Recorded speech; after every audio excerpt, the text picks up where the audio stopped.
entah mungkin dia udah merelakan Seonho, ya udah sok aja gitu kan. Kalau mau putus putus saja, tapi keinginan yang intinya Seonho ngomong minta maaf langsung sama dia secara benar, secara benar di sini secara benar menurut si A gitu loh, tapi tidak dilakuin sama Seonho. Jadinya ya udah gitu, ya udah lu mau milih eh, minta maaf sesuai dengan permintaan gue atau enggak. Kalau enggak ya udah, ini masalah gue bawa ke publik kayak kayak gitu. Dan akhirnya jeng jeng, sekarang terbongkar lah masalah Seonho gitu. Tapi di sini kalau misalnya tuh dibilang Seonho salah si cewek juga salah gitu kan.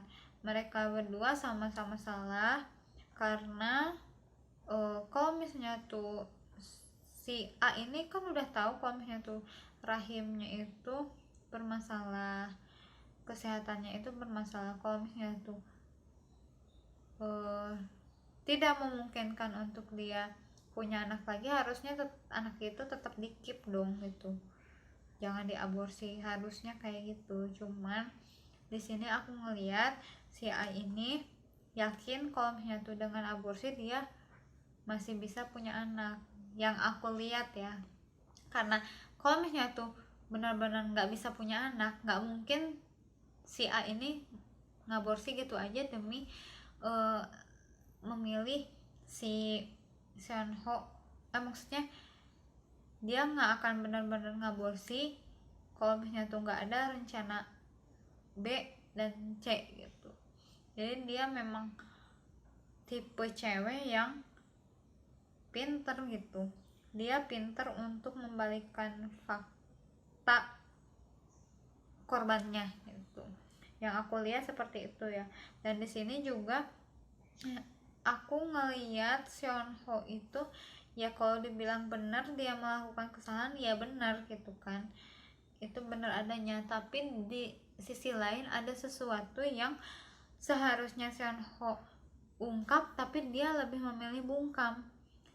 Itu karena saking banyaknya hal-hal yang pengen Seonho ungkap, tapi karena pusing ya udahlah gitu, ngapain ngapain gue harus ngomong ke publik karena udah terlanjur uh, nama gue rusak gara-gara si cewek ini. Dan ya udahlah gitu kan, udahlah gue mending milih bungkam, diam, dan nerima segala resikonya daripada gue harus ngebela diri gitu, kayak gitu. Karena posisi Seonho sekarang, aku pernah ngerasain posisi dimana aku nggak bisa ungkapin kebenarannya ke orang banyak gitu, padahal yang salah itu orang lain, tapi dibikin seolah-olah aku yang salah. Dan aku nggak bisa speak up tentang orang yang nuduh aku salah tuh dia sebenarnya salah gitu.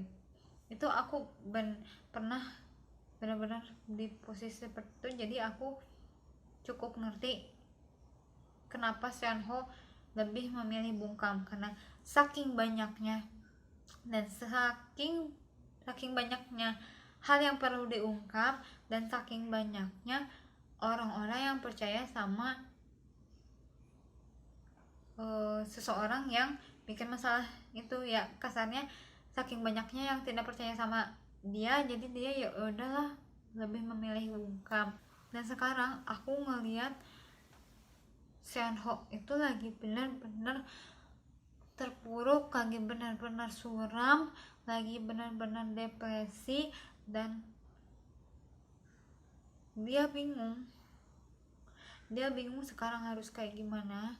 Karirnya hancur gara-gara si A ya. Dia nggak bisa nyalahin si A juga sepenuhnya, karena memang ini juga kesalahan dia di masa lalu. Kenapa dia nggak mengambil tindakan ini, kenapa nggak mengambil tindakan itu, dan kenapa nggak aku tuh harusnya kayak gini loh, kenapa kayak gini, dan akhirnya sekarang kayak gini ya. Dia lagi ada di titik seperti itu gitu. Dan aku ngerasa Seonho itu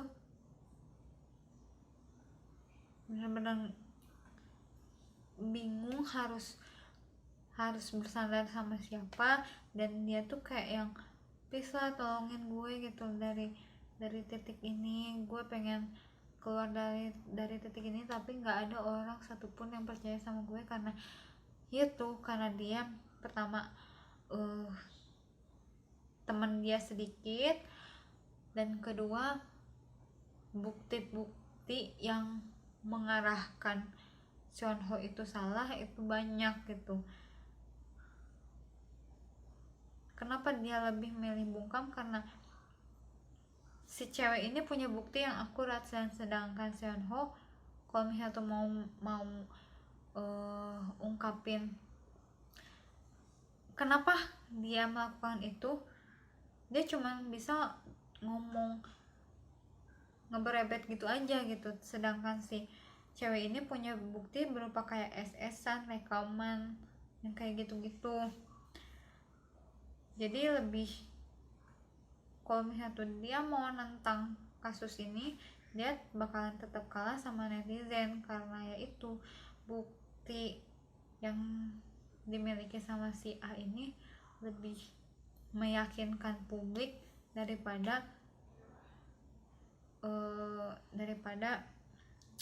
pernyataan Seonho gitu. Dan di dalam tulisan pernyataan si A, Seonho bilang Seonho memutusin si A ini lewat telepon, dan Seonho sempet nanya, kamu nggak merekam ini kan gitu kan, kamu nggak merekam percakapan ini.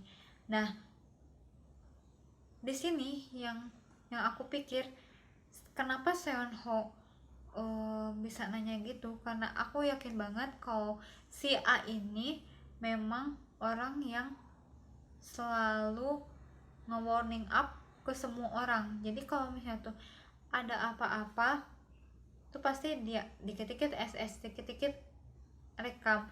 Jadi kayak dia mengumpulkan bukti untuk kesalahan, untuk menjatuhkan orang lain, kayak gitulah, kayak gitu. Namanya apa, antisipasi sih gitu. Jadi si A ini lebih orangnya tuh sering antisipasi sama orang, jadi dikit-dikit ngerekam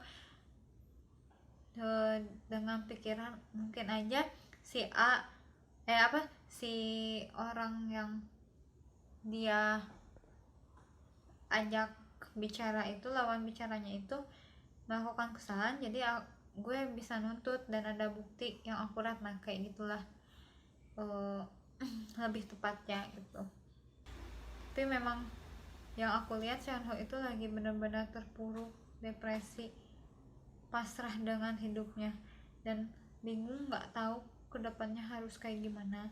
Karirnya sekarang hancur karena kesalahan yang dia buat, dan dia nggak bisa ngebela diri. Akhirnya dia cuma bisa minta maaf sama orang dan membenarkan kasus ini. Terus dia lebih memilih menghilang dari dunia entertainment.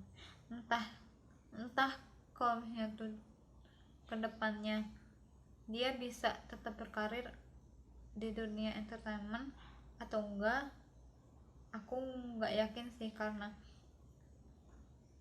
masalah aborsi kan sangat sensitif ya, sensitif banget, apalagi untuk cewek. Jadi mungkin 90%-nya warga Korea, warga Indonesia, dan seluruh warga di dunia kayak nggak bisa menerima perlakuan Seonho terhadap itu gitu, melakukan aborsi itu. Padahal dibalik itu semua bukan keputusan Seonho seorang. Jadi untuk yang aku lihat si ceweknya itu tuh memang ada keinginan juga untuk aborsi gitu, cuman di sisi lain juga si A ini pengen ngekip anak itu gitu. Dan kalau misalnya tuh dilihat, karena ada rumor ya si A itu adalah mantan presenter KBS yang namanya Choi Yong Ah. Dilihat umur segitu bukan umur yang pemikirannya gampang kayak dikit-dikit oh yaudah aborsi, dikit-dikit ini itu. Jadi kayak umur segitu tuh untuk pemikiran untuk melakukan aborsi itu benar-benar yang harus benar-benar dipikirin gitu lah ya. Kalian ngerti lah maksudku kayak gimana kan. Umur segituan tuh, umur kepala tiga tuh umur yang kalau misalnya tuh memutuskan sesuatu tuh gak harus cepat gitu kan. Pasti mereka bakal berpikir ulang ke depannya kayak gimana, resikonya apa. Aku tahu betul pasti dia mikirin kayak gitu, tapi ternyata dia lebih memilih aborsi. Dan aku yakin karena dia dikatakan punya apa ya, kalau misalnya tuh dia ngaborsi anaknya, dia bakal kemungkinan dia nggak punya anak lagi. Dan ini baru kemungkinan. Kenapa dia melakukan aborsi? Karena dia yakin kalau misalnya tuh suatu hari nanti dia bisa punya anak lagi. Kalau misalnya tuh benar-benar dokter bilang lu nggak akan bisa, kamu nggak akan bisa punya anak lagi, nggak akan bisa gitu kan, ya dia nggak akan ngaborsi dong. Kalau misalnya untuk kalau gimana ya ngomongnya. Jadi kalau misalnya tuh si dokternya bilang si A ini memang bakal nggak punya anak lagi kalau misalnya tuh sekarang aborsi, ya si A bakal tetap keep anaknya dong, nggak akan nurutin keinginan Seonho. Tapi sedangkan si A ini malah nurutin keinginan Seonho untuk aborsi, ya berarti dia yakin dong kalau misalnya tuh suatu hari nanti ada kemungkinan dia bakal punya anak lagi. Jadi kayak kemungkinan dia nggak punya anak tuh cuma beberapa persen gitu kan, 50-50 lah misalnya kayak gitu. Makanya dia berani melakukan aborsi karena dia yakin dan nggak mungkin kalau misalnya tuh dia melakukan aborsi itu nggak konsultasi lagi sebelumnya sama dokter yang menyarankan dia untuk keep anak itu gitu kan. Dan aku yakin pasti dokter juga bilang ada kemungkinan kamu juga bisa, kalau aborsi bisa kamu nggak bisa hamil lagi, atau mungkin bisa hamil lagi dengan cara ini cara itu, ya namanya dokter gitu kan. Apalagi orang Korea kan udah canggih ya, alat-alatnya juga, dokternya juga udah pada canggih-canggih otaknya gitu, nggak kayak aku nge-lag terus kayak gitu. Jadi yang lebih dikhawatirkan, aku lebih mengkhawatirkan kondisi Seonho sekarang karena dia benar-benar kayak terpuruk. Dia bingung mau melanjutkan hidupnya kayak gimana karena satu-satunya penghasilan dia itu di dunia entertainment. Dan sedangkan sekarang dunia actingnya itu benar-benar hancur, dan kemungkinan besar Seonho nggak bisa melanjutkan karirnya di dunia entertainment gitu kan. Makanya aku lebih mengkhawatirkan Seonho. Aku takutnya hal buruk, dia punya pemikiran buat ngakhirin hidupnya dan ya udah kandas gitu. Dan kalau misalnya tuh dibilang aku ngedukung Seonho atas masalahnya, enggak. Kalau aku apa ya, kalau ngebela Seonho enggak sih, cuman ya aku mikir kesalahan Seonho, ya udah itu kesalahan manusia ya. Seonho kan manusia ya, namanya manusia nggak luput lah dari kesalahan gitu. Cuman ya kesalahan dia tuh memang fatal, dan aku juga tidak nggak bilang ya udah nggak apa-apa gitu. Aku nggak bilang ya udah nggak apa-apa, Senho kedepannya bakal lebih baik. Nggak, aku nggak bilang kayak gitu, nggak bilang nggak papanya, maksudnya kayak gitu.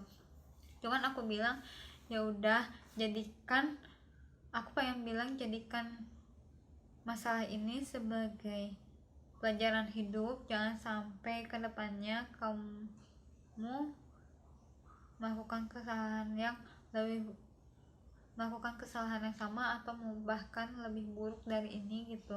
Jangan sampai kayak gitu, dan semoga dengan masalah ini Seonho bisa menjadi pribadi yang lebih baik gitu kan.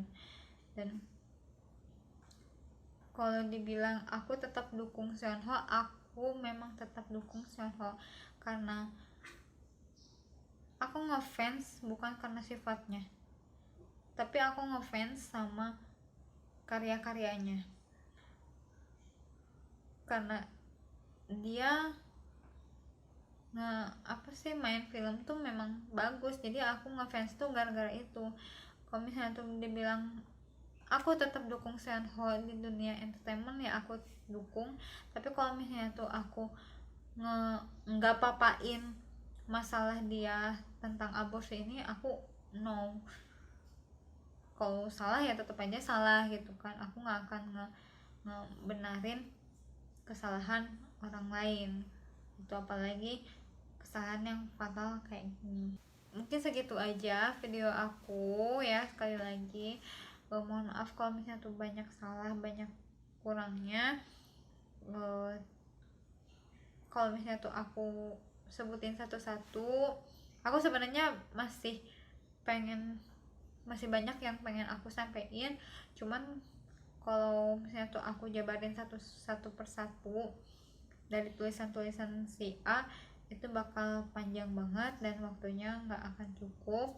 Dan mungkin updatean selanjutnya tentang masalah ini aku bakal update di IG sebagai speak up sebagai fansnya Seonho gitu kan. Terus aku cuman pengen bilang tetap semangat buat hidup Seonho, dan jangan sampai kamu mengakhiri hidup cuman gara-gara masalah kayak gini. Jadikan pelajaran, tetap semangat. Semoga karir kamu bisa kembali dan nama kamu bisa naik lagi gitu kan. Oke, mohon maaf jangan dihujat ya, karena aku tidak melakukan kesalahan menurutku sendiri. Untuk kalian yang belum subscribe, di subscribe dulu, jangan lupa nyalain loncengnya. Kalau kalian suka videonya, di like, terus di komen untuk kritik dan saran. Terus makasih untuk kalian yang udah nonton video ini. See you to next video. Bye bye.